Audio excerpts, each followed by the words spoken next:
ପ୍ରଥମ ପ୍ରଶ୍ନ, ରଥ ନିର୍ମାଣ କେବେ ଆରମ୍ଭ ହୁଏ?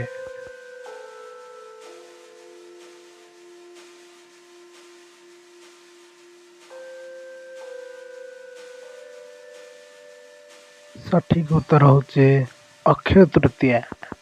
ଦ୍ୱିତୀୟ ପ୍ରଶ୍ନ ହେଉଛି 2024ରେ ରଥଖଳା କେବେ ତିଆରି କାର୍ଯ୍ୟକ୍ରମ ଆରମ୍ଭ ହୋଇଥିଲା?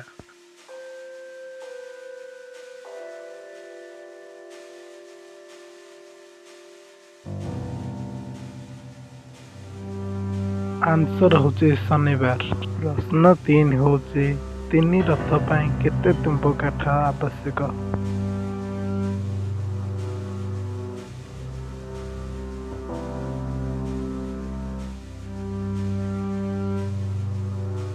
ଉତ୍ତର ହେଉଛି 42।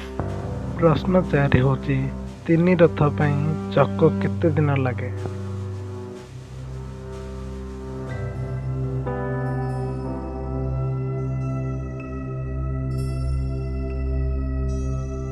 ଉତ୍ତର ହେଉଛି ସେଇ 42। ପ୍ରଶ୍ନ 5 ହେଉଛି ରଥ ଖଳାରେ କାଠ କିପରି ପ୍ରସ୍ତୁତ କରାଯାଏ?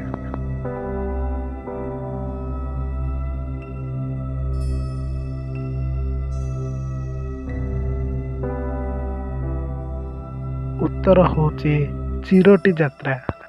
ପ୍ରଶ୍ନ 6 ହେଉଛି ରଥ ନିର୍ମାଣ ଦିଗଦର୍ଶନ କିଏ କରେ?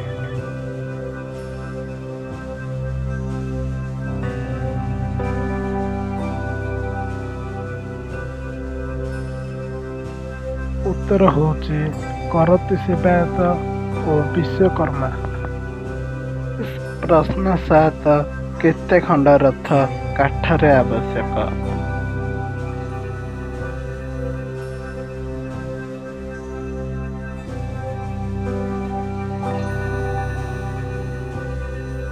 ସଠିକ ଉତ୍ତର 865।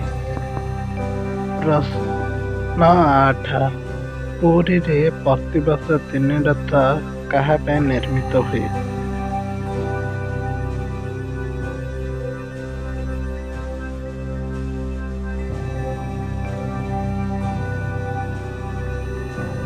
ସଠିକ ଉତ୍ତର option A Shri Jagannath, Balabhadra O Subhadra.